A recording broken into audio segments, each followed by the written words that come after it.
Hi, folks. Welcome to HMH's Future of Transportation podcast. I'm John Halpin, and on this show, we host a regular series of chats with experts in the transportation industry. Joining me today is Martin Peryea, founder and CEO of Jaunt Air Mobility. We've done a lot of ground. Now we're getting up in the air on this podcast.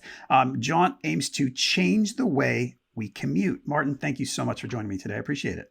Thank you. I appreciate it. Glad to be here. So, can you briefly, beyond I guess it might be a mission statement, what does Jaunt do? Yeah, Jaunt Air Mobility is actually a transformative aerospace company. We are designing and building piloted and autonomous electric vertical takeoff and landing aircraft, what we call eVTOLs, for the urban air mobility market. We are addressing multiple markets, air taxi, emergency medical transport, organ transport, news gathering, law enforcement, tourism, and the large cargo distribution market.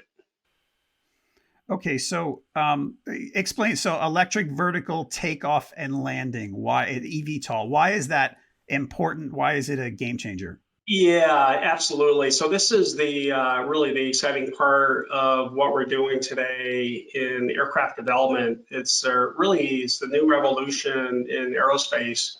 And a lot of the aerospace companies, suppliers are all working towards this end. So the electrification of aircraft, it is new enabling technology that allows the creation of new aircraft configurations, new aircraft types. And you may have seen various pictures of these aircraft configurations with multiple propellers or fans. And this is made possible with the electrification, the battery technology, the electric motor technologies, and the controllers associated with that. You can now drive, multiple fans, propellers, or rotors, depending on the configuration of the aircraft. And it's very similar to a lot of the aircraft designs of long ago, when many different types of aircraft were created during the early stages of the aerospace industry, trying to optimize the configuration of various lifting devices. And so what you see flying today, your conventional fixed-wing airplane and your helicopters have been optimized over the decades, based on technology that was available at the time. And so this new technology revolution that's taken place in the aerospace industry is going to allow different types of aircraft. And of course, being electric, you get the benefits of being able to design an aircraft that operates very quietly. That's a design attribute with these electric aircraft. And of course, they're carbon free, right? No emissions when flying. Okay. So yeah, it's funny, when I first saw your aircraft, which is behind you for those watching on video, I said helicopter, but it's not. It's kind of a half and half almost, right? Yeah, it is. So we've taken the best attributes of a conventional airplane, what we call a fixed wing airplane that has great cruise flight performance, and we combine that with the best attributes of a helicopter, which is extremely efficient in that vertical takeoff and landing phase of flight. And of course, fixed wing airplanes have been around for a long time. They're well known in terms of how they fly and the safety characteristics. And the same with helicopters. And so we've combined both aircraft types into this single configuration that's shown in my virtual background. And again, this is only made possible because of the electrification of the aircraft itself. You cannot do this with a conventional helicopter. You just can't stick wings on a helicopter and get the same level of capabilities that this particular design offers. Okay. So with this being electric, we've talked to people on this show about electric cars and trucks and things like that. What is is the level of charging capability for any sort of vehicle, but particularly now, definitely as it pertains to yours, is it satisfactory, or do you have any concerns that it will get to a satisfactory level by the time you really launch? Yeah, that's a really good question. It's a question a lot of us are asking right now. Is the infrastructure in place to support the size of the market that's has been projected for the application here? And certainly it doesn't exist today. Um, and the power requirements for these types of aircraft are significantly higher than the auto industry charging requirements. And so it will require, special equipment to charge these aircraft. And you'll need these charging stations at the locations in which the aircraft operate. Fortunately, we're working with BAE Systems located in New York. And BAE is actually developing what they call an integrated energy management system that is scalable. It is portable, and it does have capability to store energy in this system. And you can charge this system overnight using existing power line structures. You can also, operate this through a more conventional, natural gas or diesel generator, or even hydrogen power generators. And to augment, the capabilities of the electrical grid, if the grid can't supply the amount of power that's required to charge these aircraft in the time frame in which they're needed to turn around quickly to serve, the air taxi market, for example. And so, like the automobile industry, it's going to be kind of very similar. There wasn't a lot of charging stations when electric cars first started being introduced. And there's a bit of a chicken and egg, and certainly the availability of charging stations today in the auto industry has increased pretty significantly as the number of automobiles that were produced on the road. Okay. So with what you're making here, we're not far away from air-based commuting, which sounds it sounds mind-blowing even now, right? But we're a few years out probably. What's the biggest barriers for entry to doing that, whether it's for the operators, for the municipalities, for the passengers? What hurdles do you really have to get over? Yeah, again, another real question that a lot of folks have been asking, and there's a lot of individuals, working that all the way from, the aircraft manufacturers to the infrastructure people to the policy people in the municipalities and the authorities themselves. I personally believe the biggest obstacle that we have to overcome is public acceptance. Will the public be comfortable with, aircraft flying overhead in the urban areas? Certainly they're accustomed to, airplanes flying in and out of airports along, fixed flight paths. And they're comfortable with that. And of course, when they move near an airport, they expect to hear that noise. Unfortunately, the rotorcraft industry has a bit of a black eye. The rotorcraft noise. Rotorcraft, unfortunately, are inherently noisy, and the public,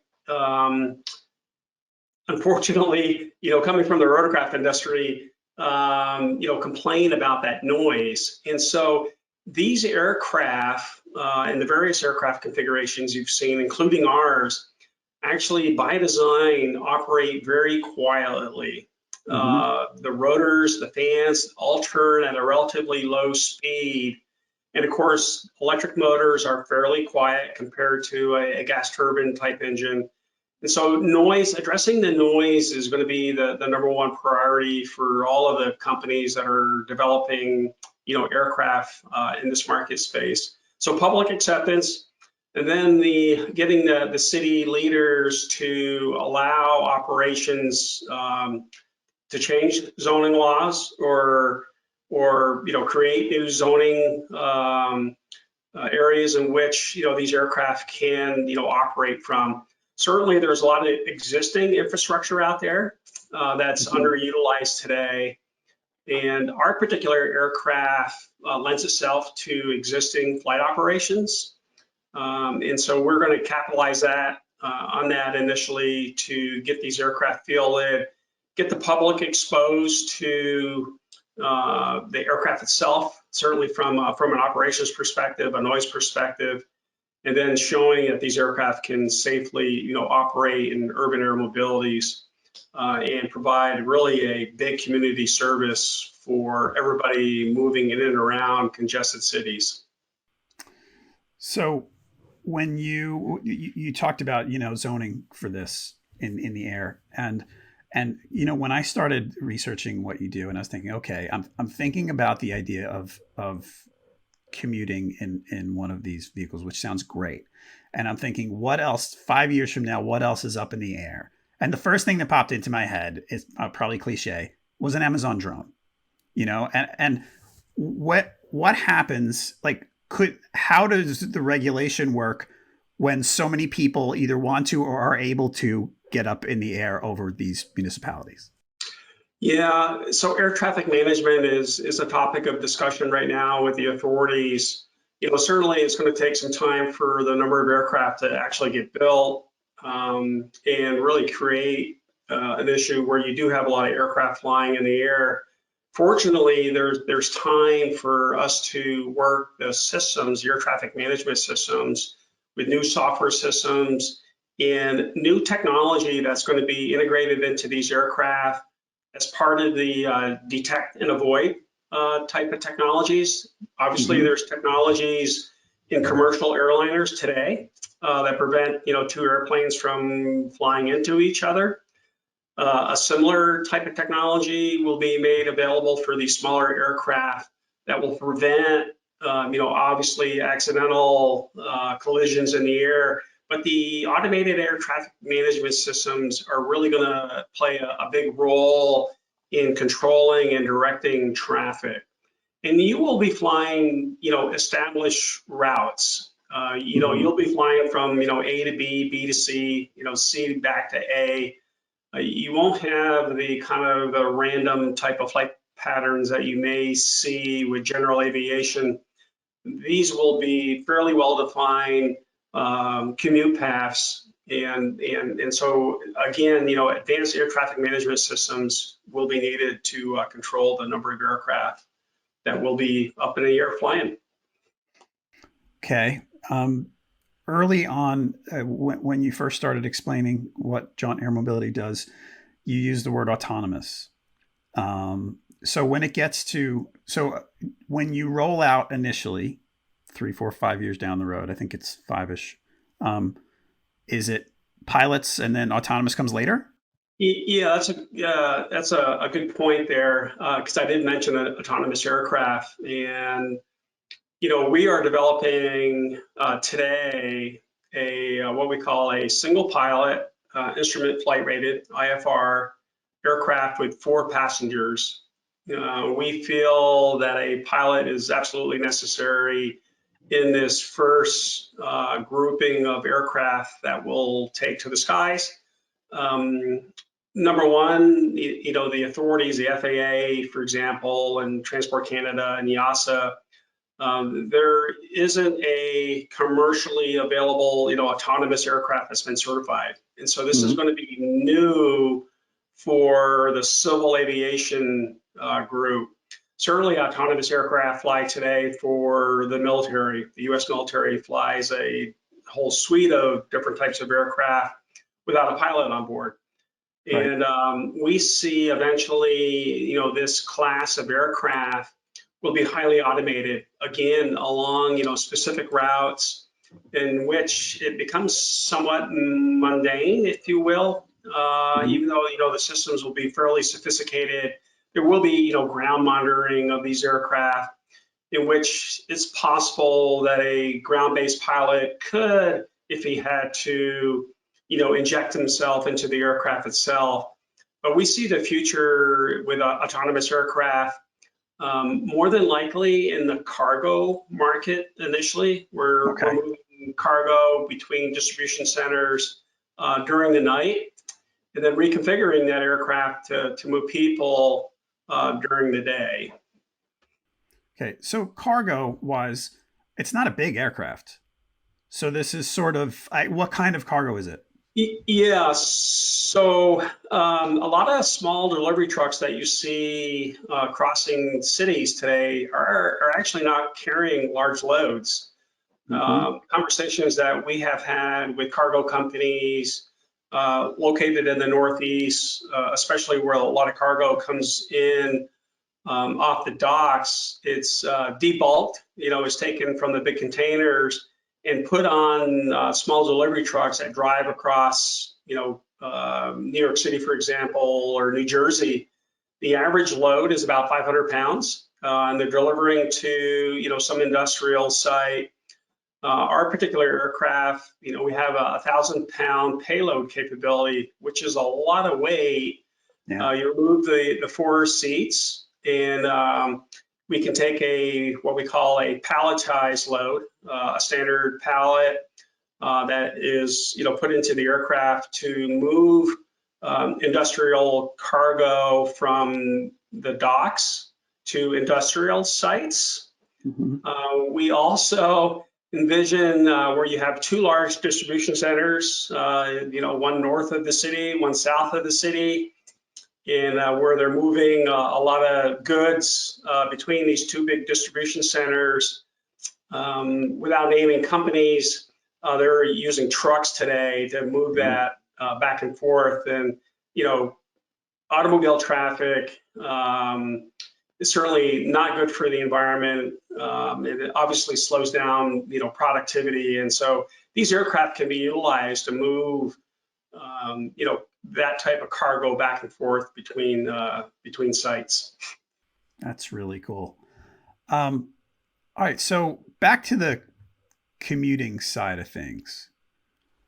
What kind of commute are we talking about? You said it's not like an airborne free for all that anyone can commute anywhere they want, and there's going to be stations every block.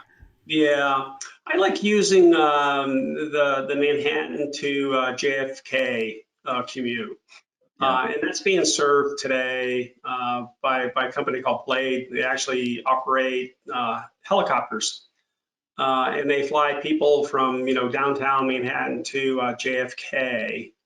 And of course, anybody who And I'm spent an time in New York City knows what it's like to commute in New York City. Some I'm a days are. native New Yorker. I never flew out of JFK from Manhattan. Never. Yeah. So from downtown to JFK, it's a little less than 20 miles. And so if you take a taxi or an Uber, and depending on the day, it'll take you about 75 minutes or so to go from downtown to JFK. And it'll cost you about $80, not including any sort of tips for baggage. And so with a Jaunt Journey aircraft, you can make that commute in less than 20 minutes. And it'll only cost you $55 to make that commute. And that's per passenger, assuming that you have four people in the aircraft. And of course, it'll drop you off at the terminal with your bags, and then you go through, obviously, through security and off to your flight. And so a significant time savings associated with that commute. And you can run that back and forth all day long. Yeah. And the more hours you put on the aircraft, it actually is cheaper to operate because of the fixed cost goes down. And so it's really designed for the general public. It's not really designed, well, obviously for the business person, but it's really for the general public to get the cost down on a mile per mile basis, similar to what you would pay for a taxi or Uber or a Lyft ride. Okay. Yeah. I mean, that price that jumped out at me that I thought that's maybe cheaper than an Uber or a taxi. So it's comparable. It is. It's designed to be the same pricing as taking an automobile. What's really key is you've taken that automobile off the road, and so the carbon footprint associated with that car is removed. But more importantly, when you remove automobiles from a congested highway, the entire highway system flows a lot faster. and there's a multiplying effect because you physically removed an automobile from the highway. People can actually drive a little bit faster in terms of the traffic flow. And so there's a secondary savings that you get from a carbon emissions perspective. Yep. Okay, so two more questions about that commute scenario. How high in the air is the journey? So depending on where you're operating, so in the New York area, I believe it's about 1,000 feet is where that flight path would take you. So you would climb out to roughly 1,000, you fly over, and then you descend into JFK. Okay. So not very high. At 1,000 feet, people on the ground, will not hear the aircraft. Certainly in the New York area because of the background noise. You would have to be looking up to actually spot the aircraft. Got it. And does it land at like a heliport type of So destination? our particular aircraft, we are certifying our aircraft under existing certification rules and also existing operational rules. Without getting too technical, it's called Part 135. It's the way existing rotorcraft operate today. And so we can drop our aircraft into an existing operator, and with the training associated with our aircraft design, could start operating. So you would utilize existing heliports that are available across the US and in cities. Okay. So why is your aircraft? I mean, you're not the only one trying to get into this space. Why is your aircraft? What makes your aircraft different and better? It's the fact that, as I mentioned earlier, we took the best attributes of a conventional fixed-wing airplane and the best attributes of a helicopter, and we've combined them into this configuration that yields a extremely safe aircraft from a flight perspective and an emergency perspective. If for a reason, that you ran out of electrical power on the aircraft, there's systems in the aircraft that allow you to continue to safely fly the aircraft to a landing spot on the ground. And some of these other aircraft configurations, don't lend themselves to gliding or auto-rotating. And, ballistic parachutes can help you, but only if you have enough altitude. The ballistic chutes don't have enough time to deploy if you're close to the ground. And of course, you can obviously have a pretty fatal accident before the chute has a chance to open up. So safety is a big item for us. We have some other unique capabilities in the aircraft in terms of providing what we call the level flight technology, in which the passengers always maintain a level attitude. They don't tilt up or tilt down on landing, which is beneficial to passenger comfort. And again, utilizing existing certification requirements that our aircraft falls under in terms of the rotorcraft rules. Okay. So you recently merged with a company called Aero Group. So what's good about that? How does that help Jaunt Air Mobility? Yeah, so we a couple of weeks ago we did announce at NBAA that Jaunt is merging with the Aero Group. Aero Group is a collection of 6 other companies that are all merging into a single legal entity that will provide really advanced aerial systems, including our aircraft, but a lot of drone type activity that's also coming into play to support cargo autonomous vehicles. The Aero Group, does provide a few benefits to Jaunt itself. The first benefit is the access to the capital. As you know, it takes a lot of capital to develop an aircraft. And so the Aero Group does provide access to capital, the capital markets through some processes that they're going through right now.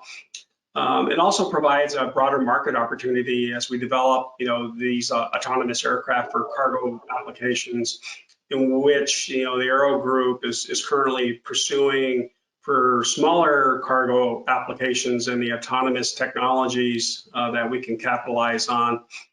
It also provides a talent pool of some very experienced aerospace professionals that we can utilize in our development program.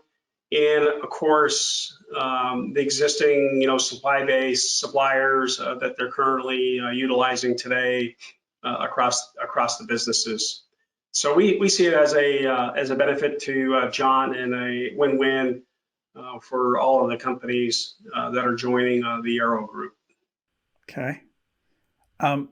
So between now and that first flight from JFK to Manhattan, what are some of the milestones that you need to hit? Like, what are the, from now until you're, basically in market and widely used, what are some of the big things that have to happen? Yeah, from a development perspective, we've been working really closely with our key suppliers. One of the more challenging aspects of developing the technologies for all of the eVTOL companies is in the battery management system, and developing a system that's going to be safe, reliable, and quote, cheap to operate. And we've teamed up with BAE to take on that development, and so they are on a path to develop that system and certify that system. And so that was a critical item for us in our development program, is to make sure that battery system, is robust and can get through a proper, aircraft certification. The other big milestone that we have is to build the full-scale, what we call the pre-production aircraft. It will have, all of the systems associated with a production aircraft. It'll look just like a production aircraft, the same size, the number of propellers, the configuration of the aircraft, and getting that aircraft, up and flying in that 2023 timeframe, and proving out, the capabilities of the aircraft itself, evaluate the flight control system from a piloting perspective, and working out any other minor adjustments that we need to make before we actually enter the flight test certification program. There'll be 4 aircraft that we build that will be part of the flight test program. We will go through that process and certify the aircraft in 2026, with delivery occurring towards the end of 2026, and obviously ramping up to full production at that point. That's awesome. I look forward to seeing how that goes. One more question, unrelated kind of to what we've been talking about. So as I told you before we started on this show, I like to talk to people in the transportation industry, interesting people, interesting topics, things like that. And I think your company is, and what you're doing is fascinating. Who should I talk to? What companies in the transportation industry, doesn't have to be air travel, like what's interesting to you? And I always say to people, you can't say Tesla, like it has to be like some sort of other company that maybe I haven't heard of, that you're like, they're doing some really cool stuff. It could be technology, it could be vehicle, it could be anything. Yeah, I'm from the aviation industry, and that part of the transportation industry, and so I'm heavily influenced in that part of the industry. And I think it's that industry today is probably the most exciting, to be honest with you, with all of the aircraft types that are being developed right now. And so I would actually try to talk to maybe another couple of the eVTOL companies, and kind of get their thoughts on similar type of questions that you had asked me, and maybe what's unique about their aircraft configuration. Some companies are actually planning on becoming operators. Jaunt is not planning on doing that. Certainly, we are looking at the more traditional, OEM type where we deliver aircraft into the market. Now, it's not to say that we wouldn't operate in the future, but that's not our current, plan today. But there are companies out there that want to, become operators, and which is even a bigger challenge to not only design, build, certify, but then you got to go operate. And so that would be interesting to kind of get their perspective on things. And of course, you've heard about, Joby Aviation and Archer. Those would be two companies that are out there. And of course, there are some other transportation systems, the Hyperloop, which I always found fascinating from a engineering perspective. Whether it's feasible to build that type of system is yet to be proven, but that would be another interesting topic for your viewers. Okay, awesome. Thank you for that.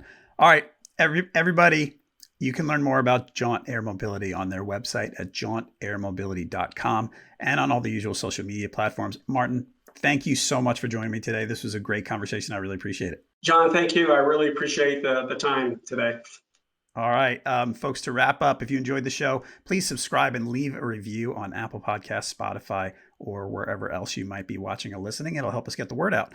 To learn more about HMH, the Transportation Transformation Agency, visit hmhagency.com and find us on all those usual social media platforms that I mentioned. For Martin Peryea, I'm John Halpin. Thanks for listening, and we'll be back soon with a new episode of the Future of Transportation podcast.